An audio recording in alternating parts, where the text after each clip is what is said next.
Welcome back. Hopefully you took advantage of the break. It's a little longer day. We covered some really awesome stuff today. We got some more awesome stuff to cover, so don't go away. But we're glad you're here with us. This is a shout out to my team. I've got my crew over here. We'll talk. They don't know this is coming tomorrow, but we're going to talk a little bit more about them. Find out who's running all this technical stuff that I'm not.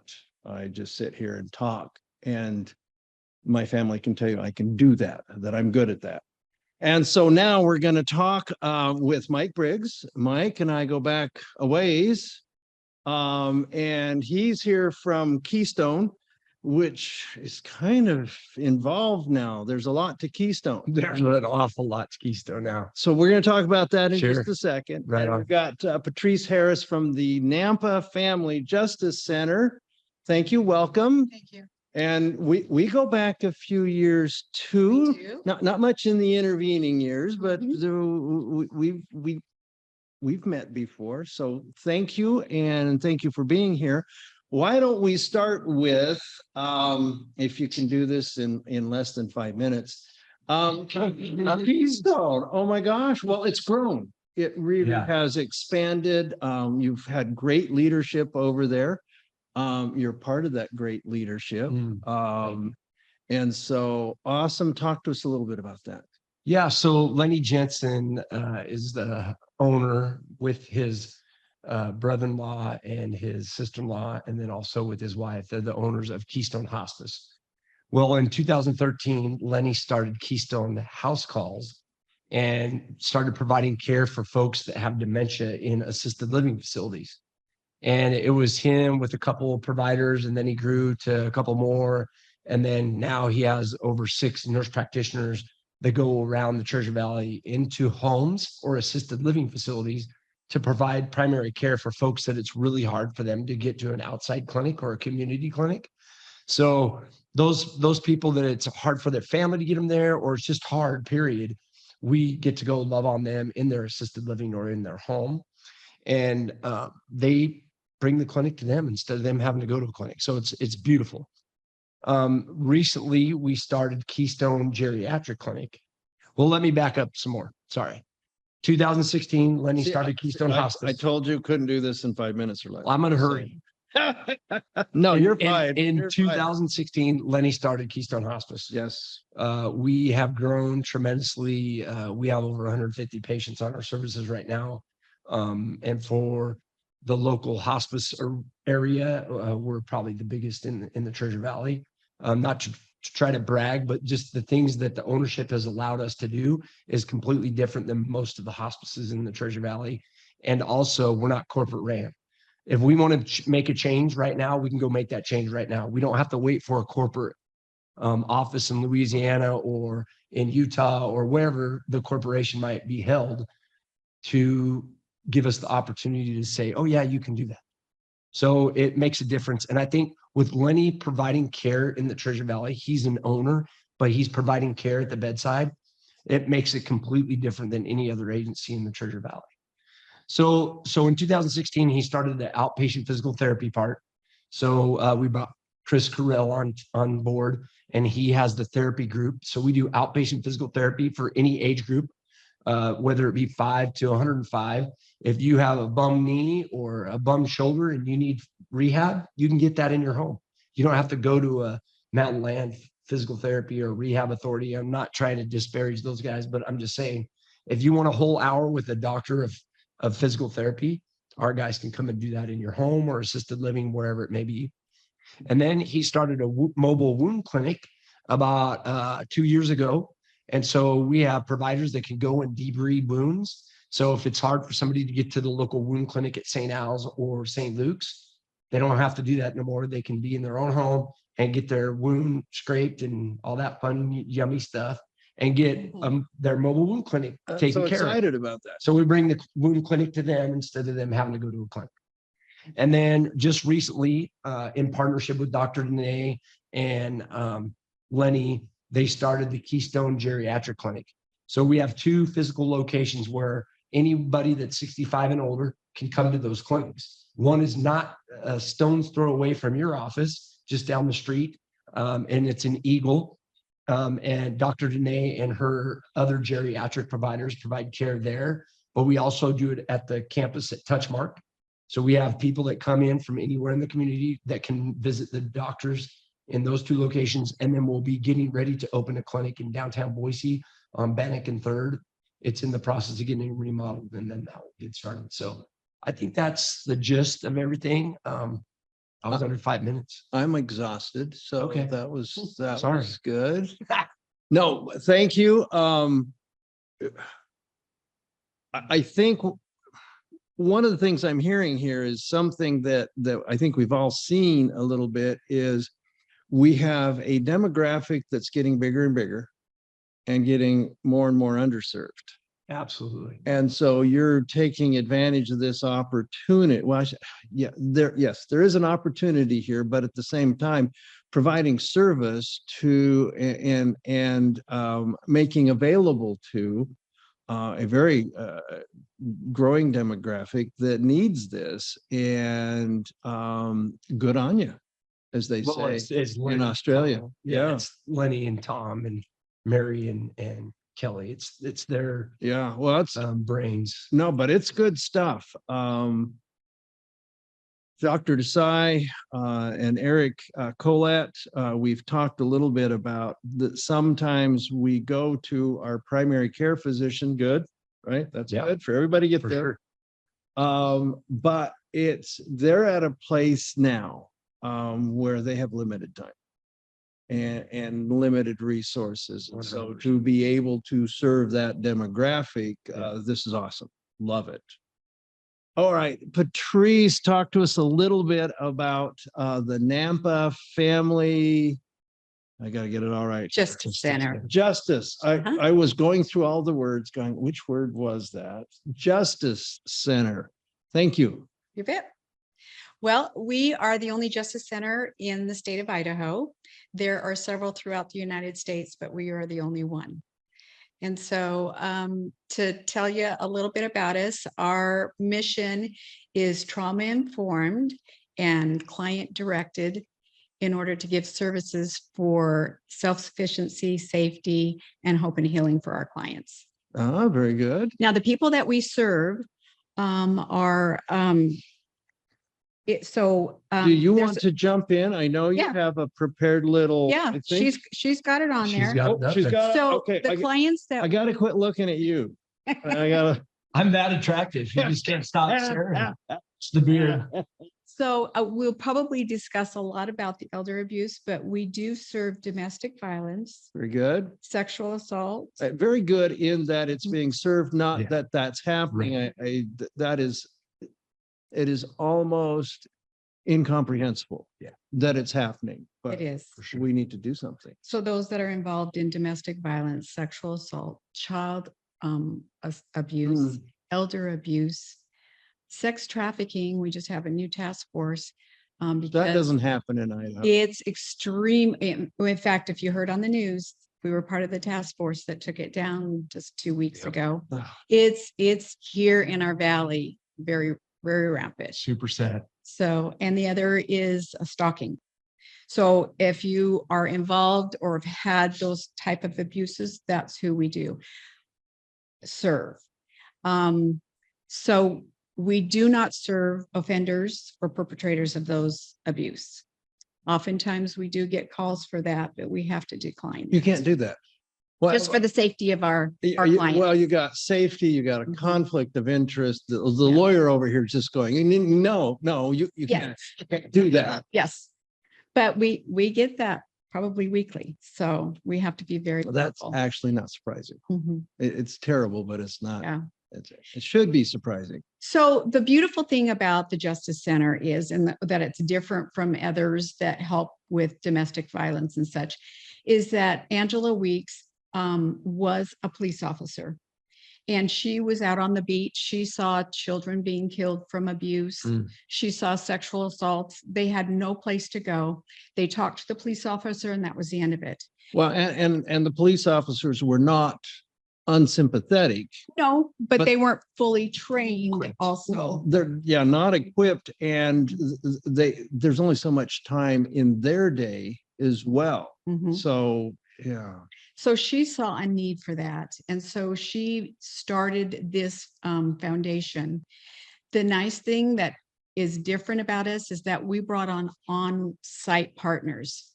So if you've got a sexual assault or if you've got child abuse, we have on-site partners. So within our building, instead of saying, okay, now you've taken a report with the police, now you need to go over here to your physician, or you need to go to the hospital, get examined, or you need to do this for this housing, you've got to go there.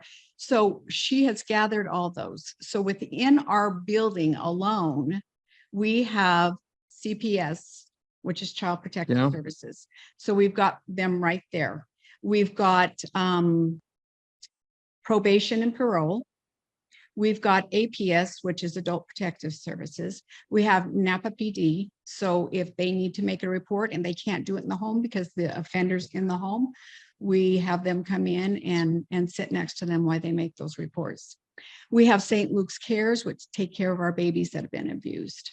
We have SANE nurse examiners. Right now, if you've got a sexual assault, you're going to go to the hospital, and it's overwhelming for these gals. So we are now And the burden is on them to absolutely, make all of that happen. yes. If, And do it right. yeah, Yes. if we want it to move forward.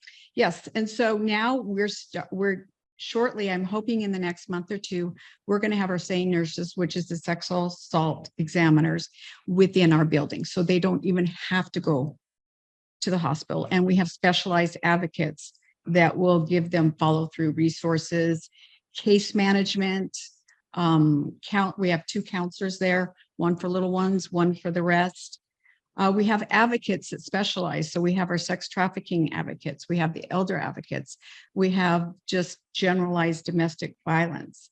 We also, if you come in and you're frightened, or if you have a stalker, we as advocates will actually help you fill out protection orders, file them to court, and then go to the court with you. So it's a full wraparound service, because oftentimes, if you're talking about domestic violence, oftentimes they might be gals that have been isolated by their abusers. They have no financial because the abusers have been total control of the finances. They don't work. They don't have friends because the abusers isolate them. So we take them in, help them with employment, housing, financial, get them all set up with their kids, get education. We work. So we have off-site partners also that we correlate with all those. That's So amazing. I'm all overwhelmed. around. That's just incredible. And is this, you're located in Canyon County? Is this just Canyon County? No, I have service people that have fled from Twin, Blackfoot. We get a lot of Emmett and Jim. We do have a lot. And when they come in, they can walk in. They don't have to have an appointment, but we do tell them, if you walk in and the advocates are busy with another client, you might have to wait 30 minutes, but we don't turn them away. And when I sit there, we do risk assessments, we tell their stories and then give them options, because we want them to keep their voice. It's important to take their power back. So we're not telling them what to do, but we give them options Gives them some on what ideas. they can Yeah. do. And I tell them, first thing I do, we work on grants. That's how we stay open. We're grants and donations. So anything that we provide there, I don't care if you make $0 or 500,000, there's no cost factor to it. So that just relieves that pressure there for them. Oh, that's amazing. Mhm. That's amazing. So, of course, we're talking our effort in our conference. This is the No Place Like Home conference. The idea around it was that we see so many folks that they want to stay in their home, right? Mhm. This is where I want to be. And over the course of the conference, we've seen that many don't understand what that really entails, Mhm. right? Being in the home. And it's not that we want all of them to move into a location where things maybe are a little bit better for them as far as being able to take care of themselves. But if they're going to stay at home, as the son of someone that, you know, helped make that decision, my siblings and I, we wanted mom to be safe first off. That was just huge for us. Okay. And she'd had a couple of falls. So for us, the falls were a big deal, but that was the first thing we wanted was safety. Sure.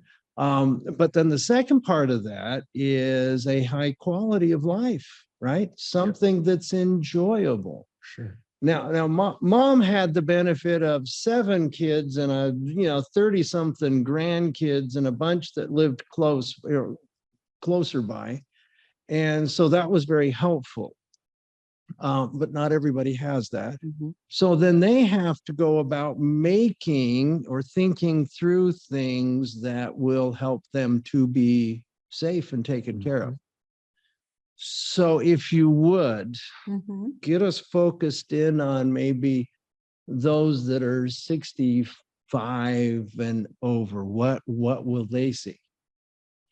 Well, in what I see is that you're right. The generation that's coming up may not have had 7 or 8 children, or if they do, they're very mobile, so they're not around. Yeah. Or if they are around and the elder has a home, grandkids that are adults may be moving in because of the economy. And yes, so we see those issues. They're not really interested in taking care of grandpa and grandma.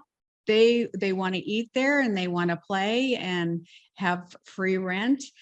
Now, that's what I see. We have wonderful families out there that take really good care. for sure. Yeah, we're not talking about those. Yeah. Yeah. So what I see are those that are not as friendly. And grandpa and grandma do not have the support surrounding them. So they're targets of financial exploitation. They are caregiver fatigue of physical abuse. I can see from low income up to very wealthy people. Yeah. Many people don't know, and I'm dating myself, but I used to watch Mickey Rooney in all his musicals. Singing in the Rain. I don't know if you remember him. I've seen some of those. I'm just saying. I saw it as a kid, but I saw it. I'm not copping to my age, but I'm just saying. But Mickey Rooney seen a bunch of those. was wealthy. Yeah. And he was physically abused by his nephew, financially exploited. How did we find out that? He eventually came forward and said, I need to be brave enough to tell the world what's going on. Wow. And so he did. And they said, why did it take so long? Because he was really beaten down, isolated for years, stripped of half of his money. And he said, it's the embarrassment. Sheer and the shame. embarrassment. Yeah. And that's what our elders go through. How can I call the police on Johnny? Yeah. On my own You know, family. he may be a 60-year-old man, but he's still my little Johnny. Yeah. And so that's a lot of the barriers that we see. It's often neighbors that tell on them or call and say, hey, we see this going on, but and sometimes it's the elders. And I've seen all range of things. I've seen sexual abuse on elders. I've seen stalking on elders. I've seen financial exploitation that is really ticking up. And then of course the physical abuse. So it's throughout.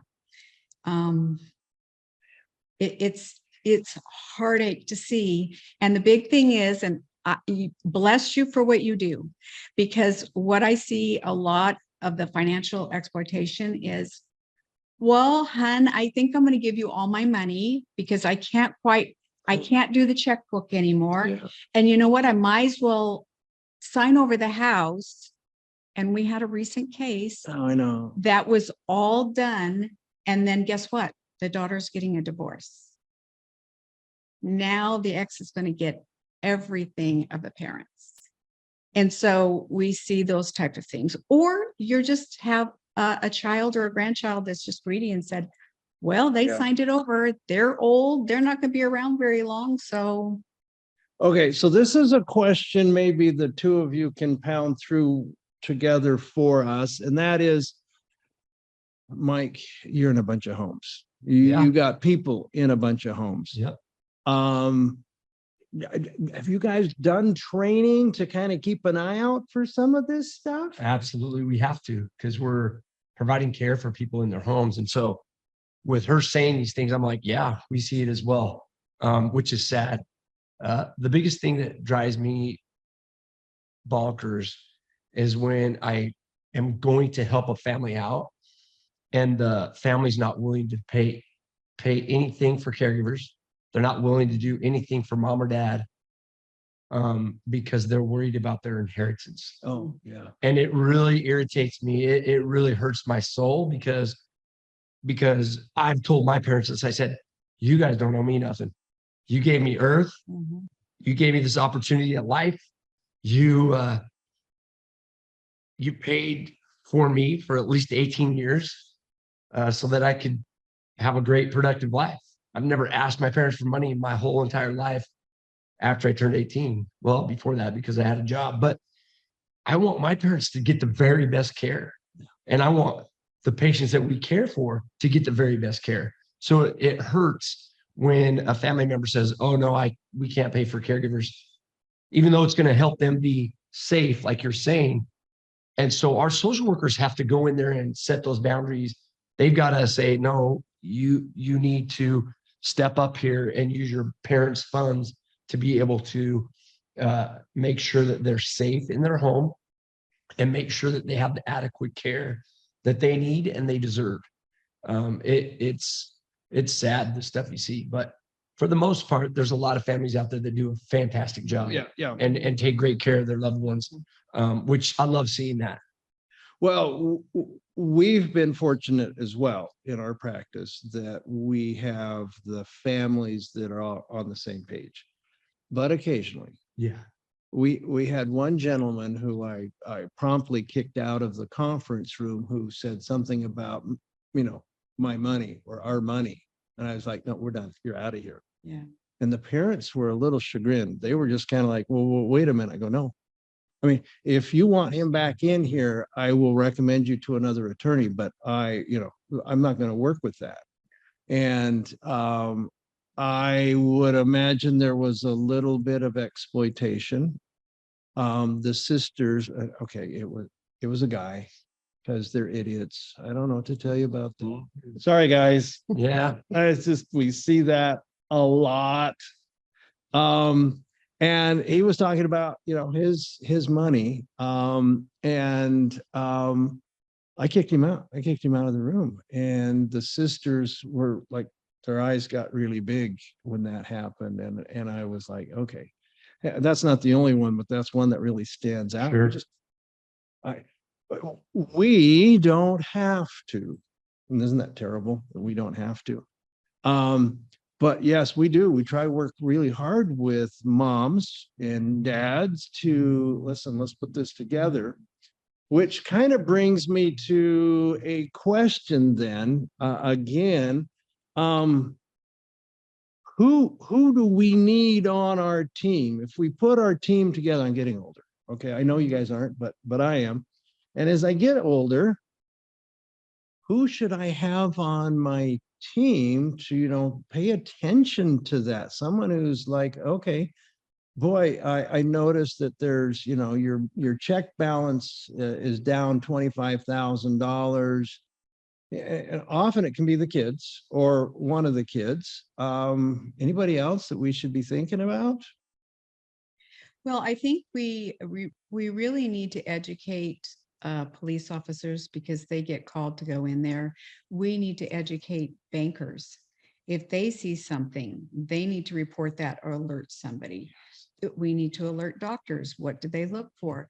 And caregivers, if you go in there and you see an elder sitting there and the walkers across the room, or their glasses are somewhere else, or the person that's in the home is strictly talking to the elder about the elder, not allowing the elder to speak. Those are all signs that we need to look forward to. And so I think the community is a team, but we also, if you've got a bad apple in your family, the majority of the abuse and not allowing them to safely age is family that we see. We see beautiful things with family out in the community. I myself took care of my parents, but what I see is the abuses, and it's usually family members, unfortunately, that do it. It's either grandchildren, nephews, or even their own children. And so I think if the community is educated to see those signs, Right. they're part of one of their big team members. You need to educate the elders. You need to not allow anybody to isolate you. You need to know your neighbors next door to you on both sides. You need to have close friends that you check in with maybe once a week. And then again, if the children are attentive, they should be able to watch that. But if they're non-caring, Yeah. it's really they do isolate them. We have people being scammed on the phone all the time. Every day. And Yeah, I had several that actually spent thousands and thousands with gift cards because they said they were going to sweep them away and take them out to New York and show them a good time. Well, when you're elder like that and you're isolated and you have no support, no team, You're willing no to buy it. attorney, no Sure. anything, Yeah. you're Yeah. very vulnerable. Yeah. Yeah. So Taken advantage of. yeah, I think one of the team members should be an attorney, should be elder law attorney, so that they can make suggestions, but also see things. And then if they have a home care agency, the home care agency should be able to give the expectations and to the family, to the client, and to be looking for those things. Look for abuse by loved ones, which is sad. It's so not go looking for it, but just be aware Just that it could happen. Yeah. So home care agency, a hospice agency, a home health, those are great. There's also here in the Treasure Valley, there's lots of guardianship companies that do a fabulous job of being the eyes on the scene when all the families dispersed, like you were talking about, where families nowhere around. And then there's the next door neighbor that's taking advantage of that patient or person. And so there's really great elder geriatric care managers, that come in and they can really be the eyes on the scene for those people that don't have family here. I think they're great to have on the team to help support the elders live the best they can, to live in the most independent place that they can, that's safe. They'll be able to recognize it's time to move. Like when you helped me with my grandma, I noticed that she was leaving her stove on. There was other things that she was doing. And I met with her in her living room and I said, Grandma, you need to go to an assisted living. And she said, no way. She stubborn Dane. She's like, no way. I'm going to stay here forever. And I said, well, Grandma, will you help me know when you're ready to go? And because my grandfather was a World War II veteran, he served in the Navy. And because of that, she was eligible for the aid and attendance benefit that you guys helped us out with, help my mom and her sisters get that so that she could live in an assisted living. But it took her going into the hospital 3 times in less than a month. And us communicating with the doctor, please tell her she has to go to the assisted living just for a month to get rehab, and then she'll get to go back. Well, after being in that assisted living for 2 weeks in a safe environment where she's taking her medications on time, she's doing everything that improves her quality of life because she has other seniors around her that she can socialize. And it made a huge difference. She was able to live there for 5 years, but because of what my grandfather did in World War II and your help, to have the aid attendance benefit and the sale of her home, she was able to live there for 5 years until she went on to hospice. By the way, well, but what I'm hearing here is that this is in fact a team effort. Absolutely. However, 100%. yeah, but however, here's the hard part. As you mentioned, they have to move forward. There are things that they have to be open to. Mhm. For sure. But if they would do that, so we're a team member, we're not the team, right? We're just on the team. The fact that they would be, and this is hard, they would be open about their finances and they would get the professionals involved. Yeah. These are big deals. They are. And then it That makes it, alleviates a lot of the problems. it makes it For sure. much harder for the niece or The the abuse. nephew to call up and say, Aunt, Aunt so-and-so, we just need $25,000 to do this. And I know we just got out of the COVID wars, right? I think we're done. We are. I'm going to facilities now that you don't have to wear masks. Oh, there we go. The city doesn't make us wear masks either. Oh, so Just we're- COVID's a cold now. Oh, there you go. Yeah, people aren't dying from COVID right now. Well, took us a while to get there. Yeah, it did. But it ended up isolating a lot of. 100%. Very much. Yeah. Mhm, And the ones that did well mhm. are also the ones that are not going to be victims because of what happened. They were close to family. Mhm. They had maybe a church community that they could rely on. They had other friends. They could pick up the phone and talk to people. And I think these are all huge things in combating the possibility of, of abuse, whether And that's the first thing we do. We actually have a support system that we sit out and draw who very can good. help you and make a copy of it and give that to them along with the support that we give them. But we want them to be aware. And some of them says, well, I never thought about that. I never thought about that. But it's so critical that they have people around them, but they have to have the right people around them. 100%. Mhm. I think another thing to add to that, it's just a statement. It's living by design instead of by default, Mhm. because most of the time that we get involved and you get involved, it's chaos and Yeah, craziness crisis. and crisis. That's what I was getting at. Mhm. So living by design, that's when you've already got your living will. That's when you've already got your post. That's when you've already met with an elder law attorney to put a trust together. That's when you've already made your wishes known on a piece of paper so that if something happens, you're living by design. You're living by what you have already chose to do. Like I got a living will done when I was 45. I think it's super important for people to have that. We are here for such a short amount of time on this planet. So it's super important to try to live by design instead of default and being in that chaos and crisis mode. Well, I think you're 100% right. If they voice what they want, Sure. it's less likely, well, mom said Correct. this. Oh, Yes. oh, no, I Yeah. remember her telling us Sure. this. And It's so, written on that napkin up on the fridge. Mhm. Or mom signed this Yeah. power of attorney and now I have everything. Yeah. Well, and mom, if she has no legal advice, she goes, oh, they have power over everything. And they believe that. Yeah. And so they don't fight for themselves. Yeah. Well, and so people ask me all the time, can I do this by myself? Can I do my own power of attorney? Can I do my own will? And the answer is, well, yeah, you can.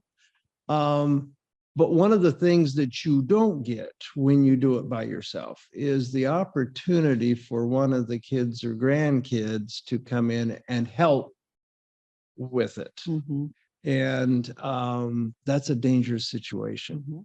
And there's some help that's available. They don't have to come to our office to do that. But boy, it'd be great if they visited with an attorney Just so somewhere. they understand what Yes. it is all about. Well, it's you're just doing. like Patrice said earlier, when they are get involved and they're helping these people out, they're educating them on Mhm. the do's and don'ts and who you should have on your team and all those things. I mean, we can't isolate ourselves. It's kind of like the Bible for me. When I isolate myself, then that's the opportunity for bad things to happen. Yeah. And like when I share or get it out into the light, then when it's out in the light, then magical things can happen. And you can live by design and you can have a healthy, productive life. But when you isolate and you live in shame, and then all those negative things can happen to you. I've got a follow-up question to this part of the discussion. I just have to tell you, we had Coach Petrino's assistant coach to the Lady Broncos, who, by the way, if you're sitting there going, well, those footballers are not doing as well, go watch the Lady Broncos. They're phenomenal. They've got an incredible culture. Yeah. And he kept saying, life is a team sport. 100%. And so we have to be careful who we put on our teams. You betcha. And so I loved what he had to say about that. And this discussion is going in a particular direction. I got to tell one story, right? Just real quick. The lack of some legal help. I got this story from a friend of mine who does bankruptcy work.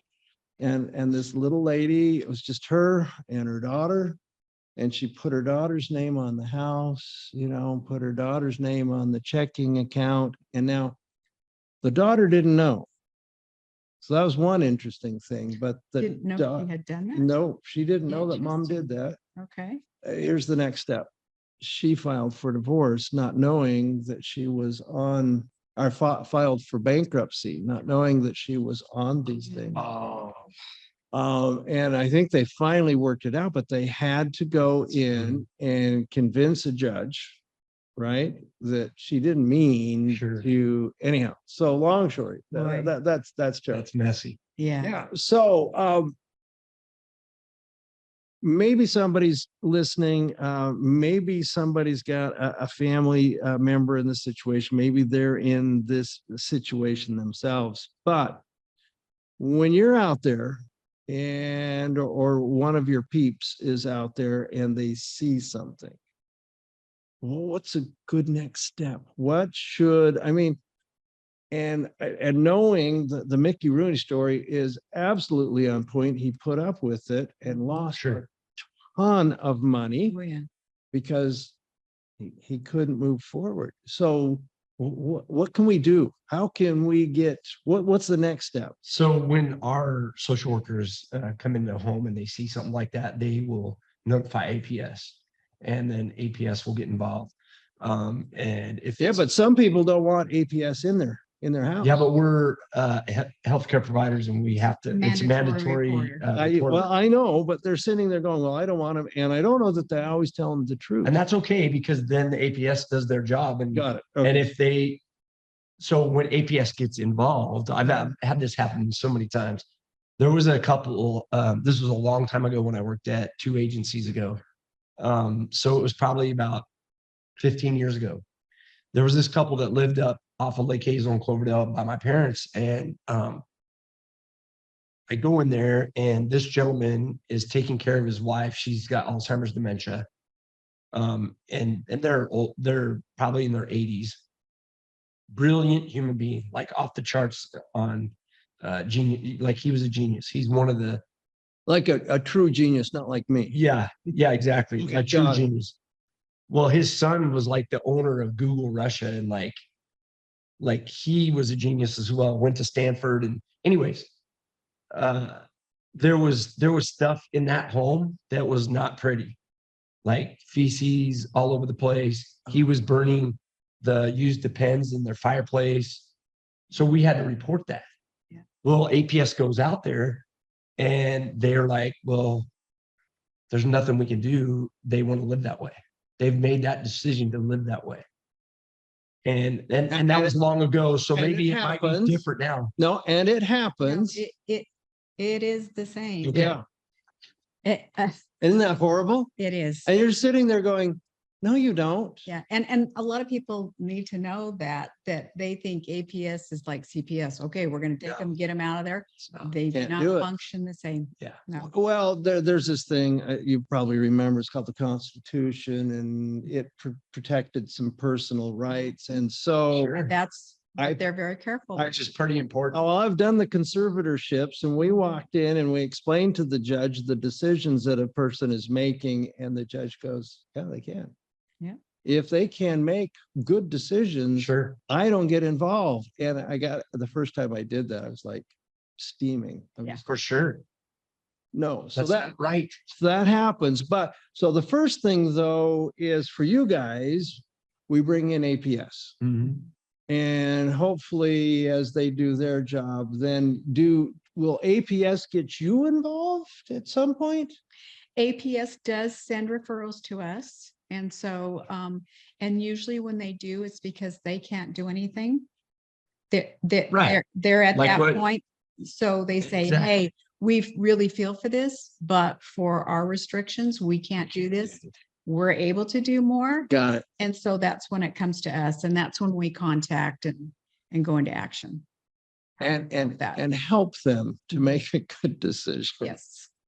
Or communicate within the family or distance them from family. That's when sometimes a CPO will come in. So What is a a CPO? CPO is a civil protection order. Assist them in writing that up and file it and go to court. When the judge hears it, if he reads it, it will be a parte. So that's a temporary one. And then they have to go to hearing, which they're going to have who they want to be away from, the offenders there and there. So that can be extremely intimidating. Yeah. But we have a class for them, teach them protocol in court, how to address what the judge is looking for, what you don't roll your eyes, you don't give emotions, you just tell your story. Yeah. And then we're sitting next to them in court. That's Oh, very good. And if the judge does grant that CPO, oftentimes it's for 6 months or a year, that offender, even if it's a grandchild living in the home, is not allowed in the home. It's banned. And so that problem is gone. And then you just have support systems in there. If they're, a lot of them are still mobile and such. It was just psychological, verbal, and physical abuse. And so now that barrier is gone and they can have peace in their home again. So there's different things and different resources. We have counseling. We just have, we've got outside partners like Metro. They can help with finances sometimes, and we don't have to worry about that because a lot of times they don't feel comfortable doing it. So there's many avenues that we can take that other agencies cannot take. Great resource. Yeah, and I know you're aware, but in those situations where it's a financial situation, they can go back after the money. It's tough. It is, and we have had those situations, and we bring them. We help them with police reports. Oftentimes they just say, well, it's a civil, you get yourself an attorney. And fortunately, if they're on Social Security, there's nothing you can do. Not much they can do. There's a very itty bitty, and we're trying to work on that. Working with the prosecutor's office to see if we can take more of these cases on. But when a prosecutor's got a homicide, I know. and he's got an exploitation, where the resources and. Well, again, it's like so many of the resources that we want available. We were talking about that earlier. So it's a burgeoning demographic. It is. And the resources have, there's a lag time, and most likely we'll never catch up. We have enough resources to handle all this. So I guess that brings it home, right? So that we need to educate. It's educate the community. In everything, right? Not just what they do, Right. but also what home health agencies do, Absolutely. hospice agencies, what you guys do, what guardianship companies do. That's why you have to be a lifelong learner so that you can educate yourself, so that you know the different resources. It's so often that we're meeting with families and they have the wrong vision of what hospice is. So most people don't want to talk to us. Does anybody really have you met anybody that has a good vision of what hospice is? I'll give you an example. So yesterday we did the meet and greet for the students at Boise State that are in the population health program at Boise State. And this young gal sat down at her desk and she said, I love hospice. I hardly ever hear anybody say that unless they've had experience with hospice. Correct. If they've had experience with hospice, then of course we But they're always the only ones. we always want them to say, I love hospice. Yeah. Because sometimes we, in reality, we get one shot at this for the most part. Sometimes we get a second chance because they got live discharged and they come back on our services. But for the most part, we have one opportunity to do our very best for each one of our patients. Yeah. And so most of the time, 99% of the time, I don't hear, oh, I love hospice. It's, oh, I'm scared of that word. They'll walk by our booth. Like yesterday, me and the chaplain were talking about how the students would walk by, they'd see hospice and they'd just run. One gentleman did that, but he took a big turn and he came back and he goes, I'm going to be a physician and I want to learn more about hospice. And he's going to become a volunteer for us. Oh, very good. Which we encourage people that are in healthcare or going to the profession of healthcare, they should come be a volunteer so they can see if they're going to really do well with patient interaction. There was another lady that sat at her desk yesterday and she's like, oh, I wanted to be a surgeon because I don't want to deal with people. Like talking, community, even though they're going to have to talk to them before they do their surgeries because they're going to have to build that trust. That you're going to come in the open. Well, that's kind of funny. She'll grow. She's in process. Yeah, she's young. But that's a joke in the legal field. This is a great profession, except for the clients. Yeah, for sure. So really, it's always about educating, always about learning. Like just sitting here with you right now, Patrice, I'm learning more about what you guys offer. And it's like in my brain, there's light bulbs going off. Like we need to take all of our social workers and chaplains and come meet at your office and learn more about what you guys offer, because I think that you could even help us out with these folks that are on hospice, even though it's the last 6 months of their life, to get the resources they need, because we are always offering resources. Our social workers, that's their job, is to get resources for these patients and their families, but also offer counseling for them, because every single one of our social workers are licensed clinical social workers. So they have the skills to counsel. So yeah. Our counselors might be a little different because they're trauma informed. Sure. But I have two friends that are hospice workers and they have the biggest heart. Yeah. And they said they love their job and the most spiritual spirits they've ever had is working with patients. Yeah. They just love it. And that's who needs to be in there doing that. And so we had wonderful experience with my folks with hospice. So just kudos to you, because that is a really demanding career. It is 100%. You have to be open to different experiences. Oh, definitely. This is something you have to be open to. We had Dr. Desai, and he's wonderful, by the way. Yes, 100%. Well, and one of the things I in our conversation went like this, and it's awesome. Really, with him, it's just awesome. Well, one of the things I was trying to bring him back to, and he answered it a number of different ways. But I said, all right, so people get older, and they do. That's what that's what profound. That's what I've heard. That's what I've heard. And we tend to get to a point where, well, we can't change, right? That's just the way it is. Sure. I mean, and I see that. You see this more than I do. You see this at least as much as I do. And I said, that's a myth. And he goes, oh, absolutely. He says that's one of the bad myths. For sure. I go, so we can keep learning and we can keep growing. He goes, yeah. I go, so tell me how we do that, right? What are the keys to doing that? Actually, the way he brought it about was he was talking about resilience and our ability to roll with the punches. And I think what I distilled from what he was saying is that the folks that are the most resilient are the ones that are most able to, of course, roll with the punches and then make those decisions Change. and be more intentional Sure. and make those changes.